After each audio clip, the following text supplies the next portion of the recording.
Hi అండి.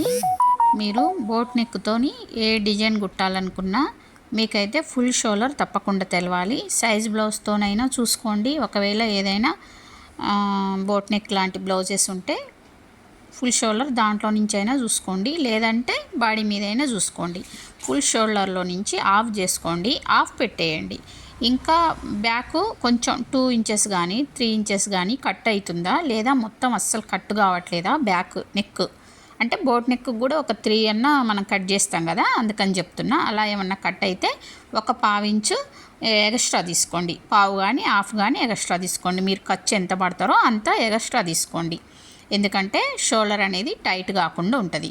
ఓకేనా. ఇంకోటి 1 ఇంచ్ తప్పకుండా డౌన్ చేయండి. ఇక్కడ వీడియో అయితే చాలా క్లియర్గా లేదు, కొంచెం క్లియర్గా లేదు, అందుకోసమని నేను క్లియర్గా చెప్తున్నా. అయితే షోల్డర్ మించి లైన్ కరెక్ట్ కొట్టకుండా కొంచెం 3/4 ఇంచు లోపలికి వచ్చి మీరు లైన్ కొట్టిన తర్వాత ఆర్మ్ హోల్ రౌండ్ తీసుకోండి. ఆ తర్వాత చెస్ట్ వచ్చేసి మీకు హై నెక్ బ్లౌజ్ ఉంటేనేమో ఆ బ్లౌజ్ చెస్ట్ ఎంత ఉందో అంతే పెట్టండి. లేదంటే ఒకవేళ మీకు బాడీ మెజర్మెంట్స్ అయితే మీ బాడీ మెజర్మెంట్స్కి 1 ఇంచ్ ఎక్స్ట్రా పెట్టుకోండి. ఓకేనా. అసలు 4 భాగాలు చేసి అసలు ఎంత వస్తుందో దానికి 1 ఇంచ్ ఎక్స్ట్రా చెస్ట్ పెట్టుకోండి. ఇలాంటి చిన్న చిన్న జాగ్రత్తలు తీసుకోకపోతే మీరు బోట్ నెక్ అనేది అస్సలు సెట్ కాదు. ఒకటి ఇలా ఆర్మ్ హోల్ రౌండ్ దగ్గర ఇట్లా లోపలికి రాకపోతే లూజ్ వస్తుంది. ఇంకోటి షోల్డర్ పైన మీరు కుట్టు కోసం ఎక్స్ట్రా తీసుకోకపోతే షోల్డర్ టైట్ అవుతుంది. చెస్ట్ దగ్గర ఎక్స్ట్రా 1 ఇంచ్ తీసుకోకపోతే చెస్ట్ పట్టదు. ఓకేనా. ఇలాంటివన్నీ ఉంటాయి. డీప్ నెక్ బ్లౌజ్కి హై నెక్ బ్లౌజ్కి చాలా తేడా ఉంటుంది.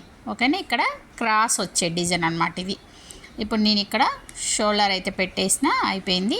ఇప్పుడు బోట్ నెక్ కోసం నేను ఒక 3 ఇంచెస్ తీసుకున్నా, దాన్ని మీరు షేప్ చేసుకోండి. షేప్ చేసుకున్న తర్వాత మీరు క్రాస్గా బార్డర్ వచ్చే డిజైన్ ఏదైనా స్కాలప్ వేసుకోండి, లేదంటే ప్లెయిన్గా పైపింగ్ చేసుకోండి, అది మీ ఇష్టం. దేనికైనా ఇలా చూడండి, మనకి ఎంత వెడల్పు కావాలి బార్డర్ అనేది దానికి ఒక లైన్ గీసుకోండి.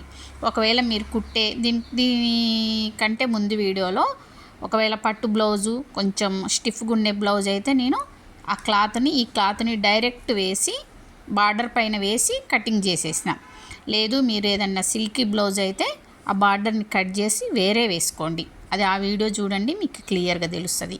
ఆ తర్వాత మీకు ఇక్కడ నెక్ డీప్ ఎంత ఉందో చూసుకొని అక్కడి నుంచి మీరు షేప్ చేసుకోండి. షేప్ చేసుకున్న తర్వాత ఇప్పుడు ఈ ఫ్రంట్ పార్ట్ కటింగ్ అయిన తర్వాత దీన్ని కటింగ్ చేసుకోండి. ఎందుకంటే ఇదంతా ముక్కలుగా వస్తుంది కదా, మీకు అప్పుడు ఫ్రంట్ పార్ట్ అనేది అర్థం కాదు. అందుకని ఇది కట్ చేసుకున్నాక అది కట్ చేసుకోండి. ఓకేనా.